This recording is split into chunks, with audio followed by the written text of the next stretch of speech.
Hey guys, this is Andy McCann, your host here on Fitness, Food, and Finance, where I'm trying to help you lay a firm foundation in those three things. And the red light therapy episode landed yesterday, or actually this morning, I guess. And it was awesome. It was fun to do a podcast with my wife. That's the first time we've done that, and I've been doing this podcast for like 5 years. She is a wealth of knowledge, and y'all should meet her. She will possibly be coming into the gym to do some biking in the future. When that will be, I don't know. But we did too much crazy CrossFit back in the day, and she said, y'all are dumb, I'm out. And rightly so. We were dumb, and she should be out. All right, I've got a plethora of things for you today. I'm just going to cover it in crazy order. So I'm going to talk a little bit about the CrossFit Year in Review, your Wodify Wrapped, some race that I just went on, some other things that are coming up, and then also the new year is coming. How do you affect that stuff? What do you do to make it a success? How do you not ruining the day? So I think last week I did 3 of them. I think it was the, avoiding burnout, your 3 habits, and then maybe it was when your diet fails. I think it was those 3. So I'll pick another couple and we'll go through those. All right. So first thing I want to go over with you guys is this Wodify Wrapped Year in Review. For the most part, this means nothing to most of you. I'm just going to illustrate that if you show up, there is payoffs for the dividends of what I do, if you track your results, okay? So Wodify is our software tool that we use to run the gym. You log in, you track your results, all that stuff. So the first thing up there it says is that, hey, Wodify tells me I'm a power, or our gym is a power user, and that we have almost 12,000 in communications. I don't even know what that means. I send out a lot of stuff. Y'all talk a lot. I don't know. So I guess I need some more clear idea on what that means. Anyway, the next one is on attendance. The thing that I would pull out on that is we are a bunch of let's go get started. So Monday is our biggest day of attendance, which I would say is normal because people start the week on Monday, at least for work and all that. And that's usually nobody's rest day. The next one I want to get into is the attendance and then the PR board. So attendance. We've got, let's see, I think there are 250 working days. Let me do some math on that. If there's 50 weeks and there's 2 weekends, so 52 weeks, so that's 100. Let's just go with 100. And there's 365 days. So that's 265. Then you take off 2 weeks, that's 14. So yeah, so about 250 days that you could work or legitimately show up to the gym like most normal people. And so we're going to cover that. So in number 1 place, we got Kate Decker with 233 attendances. That is freaking stellar. I own the gym, and she crushed the crap out of me. Way to go, Kate. Do you need to stack it that much? Yes, you do. She wins. She's the winner. That's what everyone wants to do. If you simply stack coming in, you will get better. No surprise and spoiler, she is in the top of PR, personal record breakers, right? So she broke more of her own records. Next is Skylar. Skylar has 220 check-ins, and no, spoiler, he is going to win as well on the PR board. All right. Then you would think this would make some sense. Coaches probably attend more. They buy into this. They love it. So yes, that makes some sense. So Jordan Thomas with 201 attendances, and then Matt Janda, 189. He and I tied. Had I known that, I would have done one more. So 189 for myself. Jamie Thomas, another coach, she has 178, and she even took some time off for a shoulder or something. I forgot now what it was. Joe Smith with 175. Let's see, Paul Heimerl with 172, Craig Guffey with 172, and Josh Stidham with 171. Josh is also a coach. So we got, let's see, 4 people who currently coach and 2 others that coached in the past. Actually, Skylar's kind of on deck as well. So that's of the top 10, 6 of them are coaching or have coached. So yeah, they love this stuff. That makes sense. You show up. On the performances, our gym had 1,400 total personal records, and we lifted, wow, that's a lot of weight, 961,000 pounds. I don't know what that means, but that's just pretty cool. All right, so on the personal record leaderboard, so this means the people who achieved the most personal records. So let's say I did a back squat of 100 pounds, and then I did a back squat of 102 pounds. A new personal record, right? So Skylar and Kate, the top 2 and the other one, are now the top 2 here. This is kind of where it diverges. You get people who, if you track your stuff, this is going to show up more.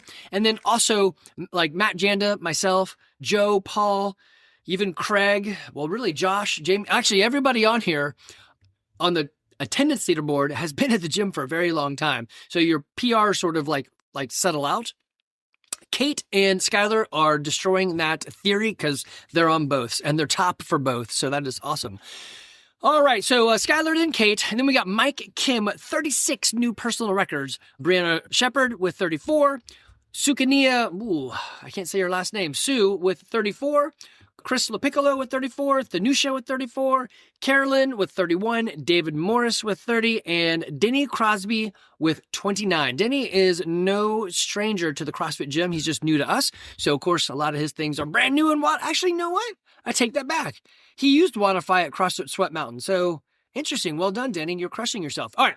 Other fun stuff here. The top components, the things that we most PR'd in, you would expect it to be everything else. Yes, that is true. So almost 50%, 40% is just other stuff. That's awesome. That means we're a very diverse group.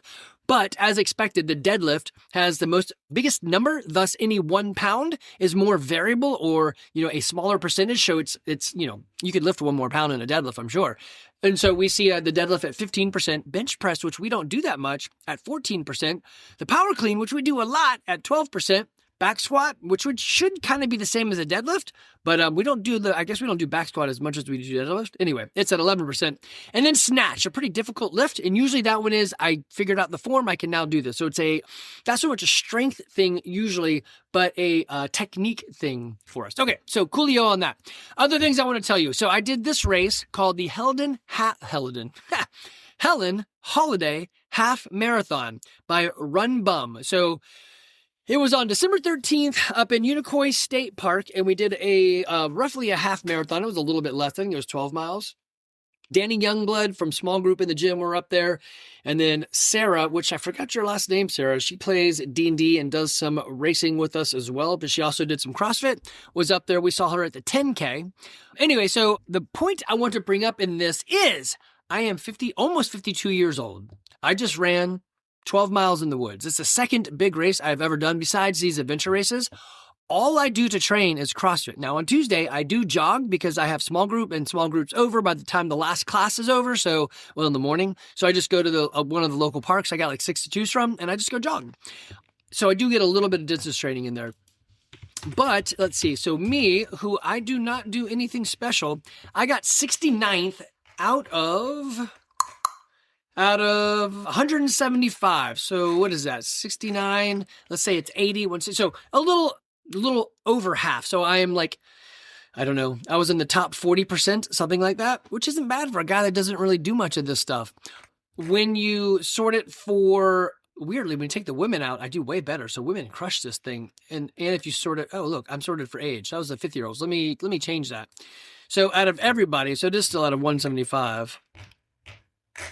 Yeah, and my rank stayed the same. Yeah, that's fine. So it just looks like there's a whole lot of older people running this race. Where am I? Mr. McCann. Hello. There we are. Yep, still 69. So if I changed it to just 59-year-old or 50-year-old men, there's a lot less of us. I don't know. It's probably 20 of us.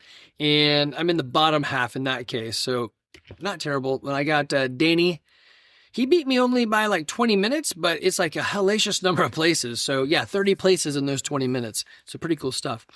Oh, look at that. I can click on the word results. What does it do for me? Oh, it shows me I've actually run. This is not the first or second one. This is my third one. I did the Eliseo Enduro Trail Run. That's right. I did that. I did not do very good at that one. That one was not my forte. Okay, now I find this fascinating. I thought my time was very similar to the last race I did. So on October 11th, I did a 9-mile trail run, and it took me about 2.5 hours. This time I did a 12-mile trail run, and it took me about 2.5 hours. So that's weird. I thought it would have taken me longer, but I don't know. I don't know what that means. Maybe the trail was easier. Actually, I did think it was easier. So there you go. Okay. My point in that is this. I do CrossFit. I show up every day. I show up a lot. I show up 183 times in the year. So not as much as Kate, but a lot. And it works. I don't have a primary doctor. I eat carnivore. My blood work is pretty freaking stellar. If you go into the details of what blood work is, it's pretty stellar. My A1C is high, but I don't eat carbs or sugar. So what is it actually measuring? Well, that's right. It's measuring what my body would do anyway. So that's just a funny measurement to say that, okay, well, it's high, but it's what my body's naturally at. So it's not high because I actually don't have any sugar that I eat. So the doctor was going to tell me, well, exercise and stop eating stupid crap. She's like, yeah, you already do both of those. That's right. So anyway, This stuff works. I started doing CrossFit, man, almost when I was 32, 34 maybe, because the gym's been open for almost, let's see, I started CrossFitting in 2007, and what is it now? 2026 almost. So yeah, almost 20 years, so 18 or 19 years, and it works. My joints feel great. My ankle does hurt when I go run, so the one thing I'm going to learn how to fix is my ankle. So again, show up, but don't be stupid.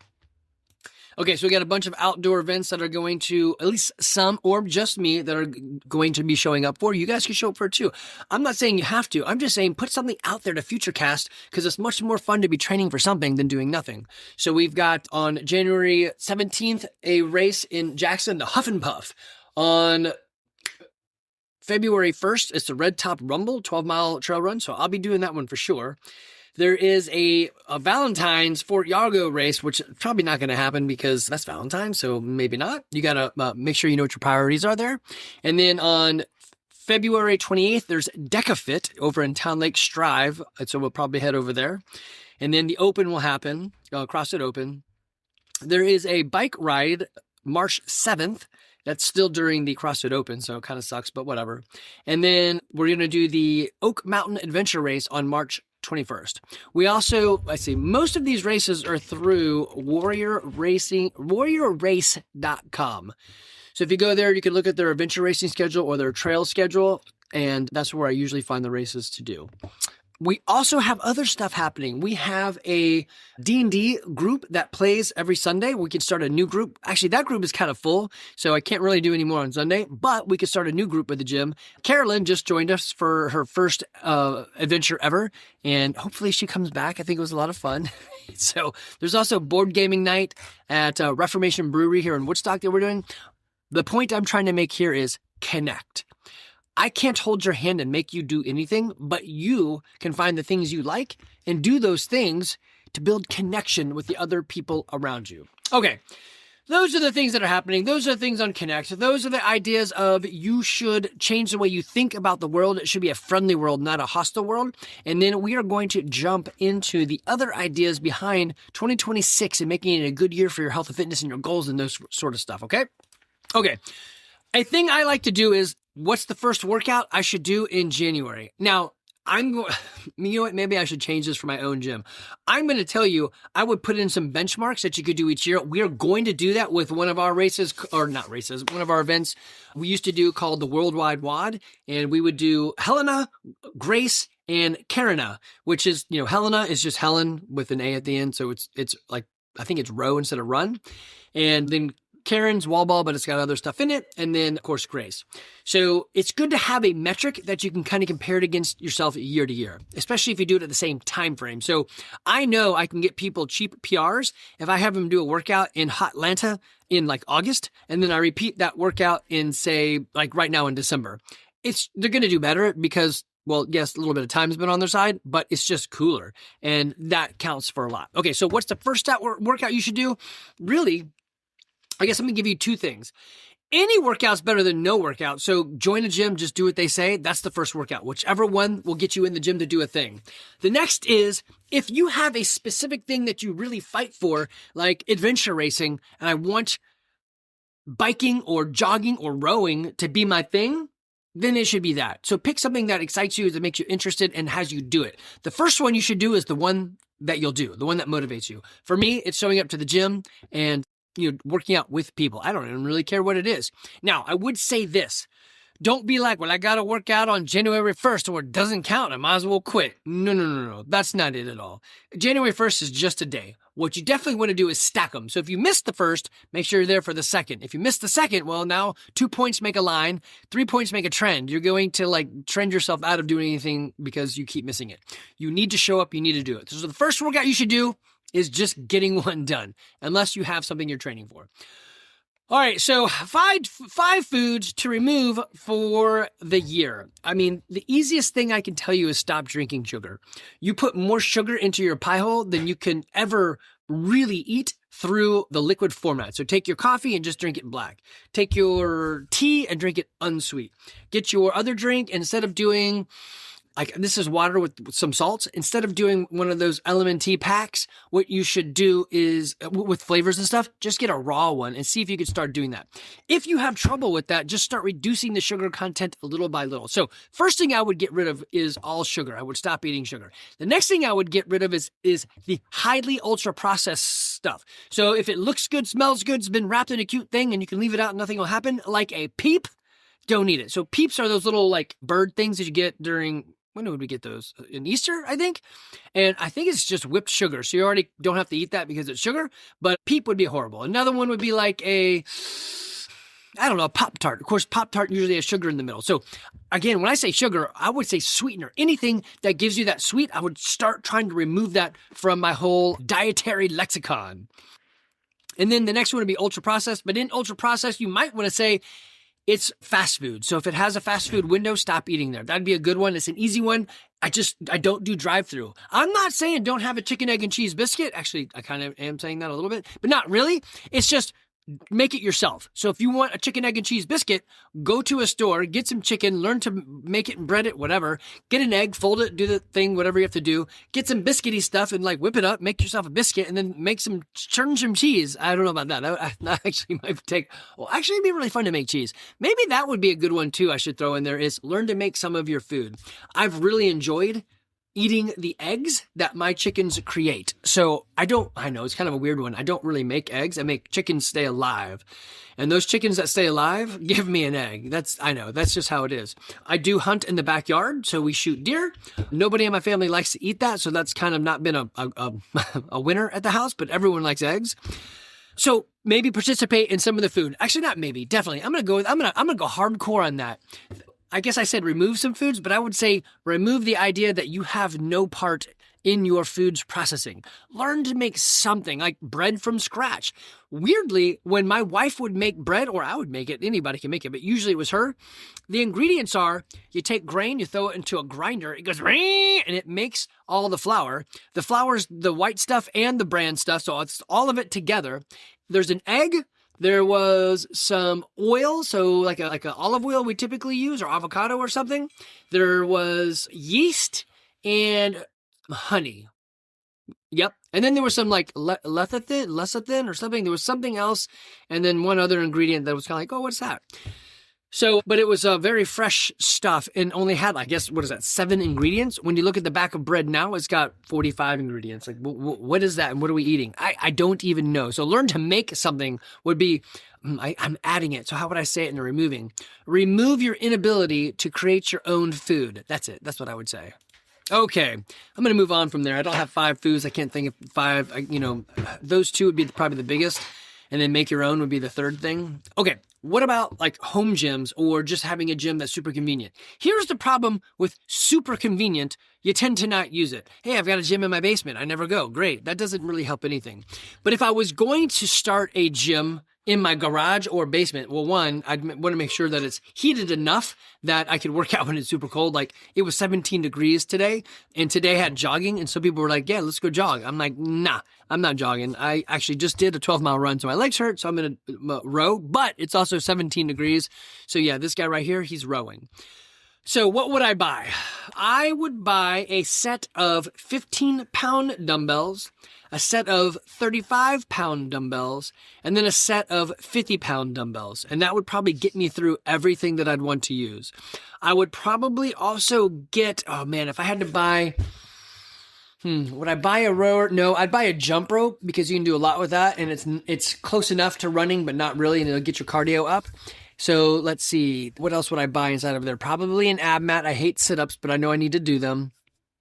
And I do like that comfort right underneath my back. I guess you could roll a towel up, so maybe no ab mat. Definitely the dumbbells, a jump rope, and man, maybe that's it. I mean, your phone has a watch and all that on it, so I don't think you really need anything else. I don't like to belt up. Would I do any sort of recovery stuff? I would also have a PVC pipe from Home Depot so I could roll on it. So most people like foam rollers. I don't like the foam roller. I want something more aggressive. So I go with the PVC pipe. But that's it. I'd buy 3 sets of dumbbells, light, medium, and heavy. On the 50-pound dumbbells, I'd probably only ever do those with one at a time on snatch. That's probably a heavy day, really heavy day. 50-pound dumbbells is no joke.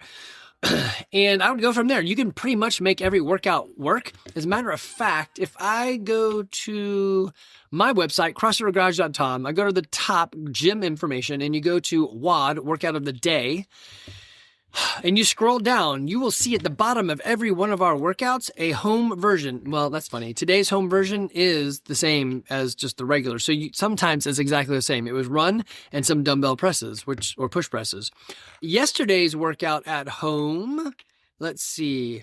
They changed it to, dumbbell squat cleans and alternating dumbbell rows in a plank. All right. So you can do that. Yeah, because there was a bar muscle ups. So, so you can make a change or just watch our website and see what's going on. That's totally fine. That's free. You can do that. I'm totally into that. I have all of those things already, which is why it's what I know I would buy. And I don't use them very well. I am not a fan of working out by myself. I'd rather just go run. But sometimes I do work out by myself. Sometimes I have looked at the workout and said, I have all the gear in the basement and I am short on time. I'm going to go down and do the no-no, which is my warm-up is round 1. And I just, do it. And then I come upstairs, shower, and go to whatever appointment I had to get to. So it's very infrequent that I will actually use my own gear in my own house. All right. Can I cover the rest of the things in my notes? Maybe I could. So, all right, let me go look at these and see if I want to give them to you. Yes, I think I do want to give you a couple more. Okay, so I'm big into how to help men stop dying in large numbers once we turn 50. Another way to say that is the drop dead years are coming. How do I avoid that decline? The thing is, it's not a rapid decline. It's over time. Most guys, and women too, but I'm a guy, so I'm speaking from a guy's heart of I'm after men wanting us to stay alive longer. I want everyone to live longer, but I'm a guy, right? So it's usually the idea that, we're not too far bad off. We can be okay.